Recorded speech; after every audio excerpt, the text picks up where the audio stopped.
We all know Tom Swarbrick is a hardened supporter of Israel. Today he's joined with Mehdi Hasan. What starts as a casual discussion soon becomes apparent on which side Tom supports. He's yet to condemn any actions of Israel, and in this discussion with Mehdi Hasan, it almost sounds like Tom's trying too hard to sound intelligent, which in the end just backfires on him. Let's take a look. Do you see as if there is, what is the day after this war looking like, more and more, in your view? Yeah, so that was a question posed. I mean, I've been talking about this since the very beginning, both when I was I had my show at MSNBC, and then I've been doing interviews like this. And when I'm asked that question, the assumption is the war is ending. And I don't think the war is ending. I think Netanyahu, for both political and ideological reasons, is dragging this out. His own generals have told him there's no strategic value in dragging this out. I don't know if you saw on Sunday, I think it was, 19 former Israeli security chiefs, the heads of Mossad, Shin Bet, the military, the police, have come out saying there is no strategic goal here. We are not winning this war. We have not saved the hostages. This is about Netanyahu trying to save his own backside from going to prison. This is about him preserving his cabinet. So the premise of your question is slightly problematic, because it implies there is some end point, when the Israelis have made it clear there isn't an end point. This is full-on ethnic cleansing, and the President of the United States has given them a green light. Recent history, relatively recent history, suggests it doesn't go well if you try and occupy a part of the world that is fundamentally hostile to you, to the forces that are going to attempt to occupy it. You'll be in something close to a forever war. Yeah, which is what. So two things. One is, you're right, and that's why so many military chiefs and experts are saying we shouldn't be doing this. There is no military value in occupying Gaza in this way. That's one point. The other point, of course, is that, let's just be clear, again, for the LBC audience, just to understand the law here, Gaza is occupied, according to the International Court of Justice, according to the United Nations.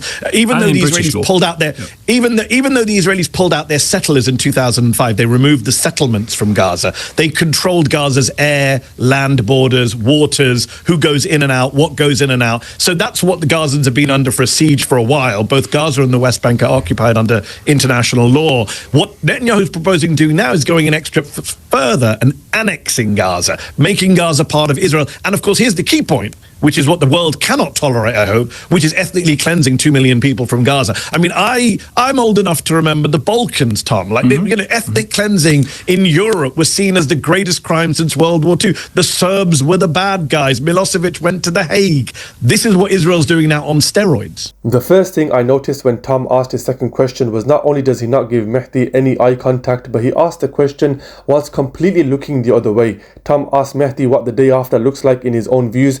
We don't need to look at our own views. As Mehdi said, and the Times of Israel said just yesterday, 19 retired IDF chiefs, intelligence chiefs, police commissioners all agree that the fighting has dragged on for political reasons rather than strategic military need. Tom then comes out with the most outrageous question, saying it doesn't go well if you try and occupy a part of the world that's hostile. Gaza is occupied. I mean, I'm struggling to understand what the purpose of asking this question was. One would have to disagree with your premise that this was the goal from the start in order to argue this, but let's, for argument's sake, walk it through. Okay. That if Hamas were to surrender and were to disarm, there would be no need, in theory, for Israel to worry about the security threat coming from Gaza if the organisation that committed terrorist atrocities on October the 7th ceased to exist. Yeah, but I mean, if it ceased to exist, sure, but like, that's not how international politics works, right? You can't just fantasize a solution and make it happen. They do exist, right? They do exist. They are fighting. They haven't been destroyed by Israel. I mean, Israel's failed in its own goals of destroying Hamas. If that's a goal you support as an Israeli or supporter of Israel, it hasn't happened. That's why these 19 security chiefs are speaking out. The 19 security chiefs who are speaking out, the former heads of Mossad, they're not pro-Hamas, Tom, are they? They're not.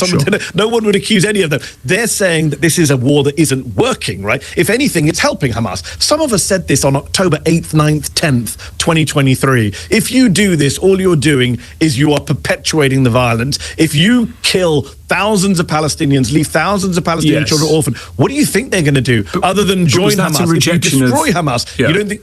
But was that a rejection, Mehdi, of any attempt by Israel to kill the people who committed October the 7th? Were you implacably opposed to any sort of... Not at all. I think that, look, again, Israel as a country was always going to respond to October the 7th. It would be ridiculous to think that Israel was going to do anything. The issue is how you respond. Of course. And those of us who had seen Israel in 2014, in 2009, in 2018, remember the world did not begin on October the 7th, Tom. We have precedents, we have history. Israel's been bombing and besieging Gaza for decades. The 2014 war, they killed hundreds of Palestinians, including kids.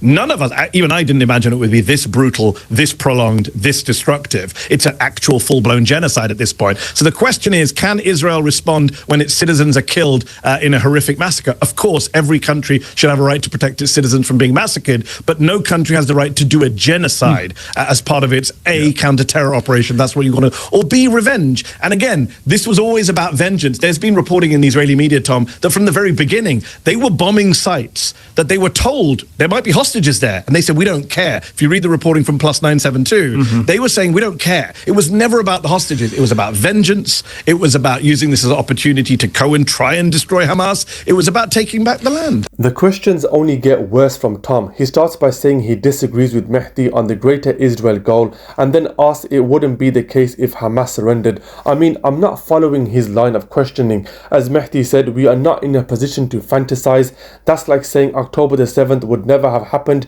if we, just for argument's sake, say Israel never occupied Gaza for the last 70 years. It's ridiculous. Tom then goes back to October the 7th. People need to understand October the 7th was 2 years ago now. Since then, close to 100,000 people have died. There's no comparison, and God knows how many innocent Palestinians were killed before October the 7th over the last 70 years. Clearly one-sided and another opportunity wasted for Tom. I'm sure Mehdi went home thinking that was probably one of the worst line of questioning he's been asked in a long time. Anyway guys, thanks for watching. Let me know your thoughts in the comment section below. Support me by liking and subscribing, and I'll see you all on the next video. Peace out.